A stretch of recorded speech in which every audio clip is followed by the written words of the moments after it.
ત્યારે બ્રહ્માએ વરદાન માંગ્યું કે આ દિવસ ચૈત્ર સુદ તેરસ પૂર્વ ફાલ્ગુની નક્ષત્ર અને આ દિવસે ભગવાન જે કોઈ તમારું દર્શન કરશે એનાથી એના સમસ્ત પાપો નાશ થઈ જાય અને આ દિવસે જે કોઈ વ્યક્તિ તમારું પૂજન કરશે, પતિ પત્ની વચ્ચે ગમે એવા ઝઘડા હશે અને આ ઝઘડા આ દિવસે પૂજન કરવાથી એના ઝઘડા નિર્મૂલ થઈ જશે.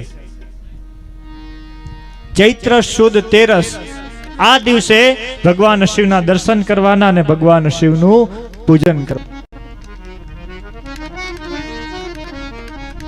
પતિ પત્ની વચ્ચે અનબન થતી હોય, ઝઘડા થતા હોય, એ વ્યક્તિ આ દિવસે ચૈત્ર સુદ તેરસ ના દિવસે ભગવાન શિવ પાસે જઈ એનો અભિષેક કરે અને પ્રાર્થના કરે તો ભગવાન રૂડું મંગલમય જીવન એમને બનાવી દે છે. આ તાકાત ભગવાન શિવની પૂજામાં છે.